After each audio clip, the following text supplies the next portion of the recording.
ప్రభుత్వం నుంచి డీలిమిటేషన్ వచ్చిన తరువాతనే మున్సిపల్ ఎలక్షన్స్ నిర్వహిస్తామని మున్సిపల్ శాఖ మంత్రి నారాయణ అన్నారు. ప్రకాశం జిల్లా కందుకూరులో ఆయన మీడియాతో మాట్లాడారు. కేంద్ర ప్రభుత్వం జనవరి 1 తేదీ నుంచి జనగణన సర్వే చేపట్టిందని, అది అయిన తర్వాతనే మున్సిపాలిటీ ఎన్నికలు జరుగుతాయన్నారు. అందుకే కందుకూరును కూడా జనవరికి ముందే నెల్లూరు నుంచి ప్రకాశంలో కలిపామన్నారు. త్వరలో రిలీజ్ చేస్తాము. అయితే మున్సిపల్ ఎలక్షన్ సంబంధించి ఏంటంటే ఇండియా మొత్తం యాక్చువల్గా సర్వే స్టార్ట్ చేశారు, జనాభా సర్వే.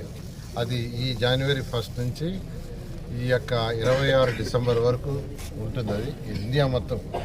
ఈ పీరియడ్లో ఎటువంటి డీలిమిటేషన్ చేయకూడదని కేంద్ర ప్రభుత్వం ఆదేశించింది. అందువల్ల యాక్చువల్గా ఏంటంటే ఈ 1 ఇయర్ అయిన తర్వాత ఆ డీలిమిటేషన్ ఏదైతే విలేజెస్ మెర్జ్ చేసినవి కానీ డిలీషన్ కానీ, ఇందాక నాకు రిప్రజెంటేషన్ కూడా తెచ్చిచ్చారు. ఈ 1 ఇయర్ చేయటానికి లేదు, అది కేంద్ర ప్రభుత్వం ఇండియా మొత్తం ఆదేశించింది. అందుకనే మీ యొక్క కందుకూరుని నెల్లూరులో ఉంటే అది ప్రకాశంలో కలపాలనే దానికోసం 31 డిసెంబర్ లోపల చేయాల్సి ఉంటే అర్జెంటుగా క్యాబినెట్ మీటింగ్ పెట్టి దాన్ని చేయడం జరిగింది. లేకుంటే అది కూడా ఆగిపోయింది, అది కూడా మరొక 1 ఇయర్ ఆగిపోయింది.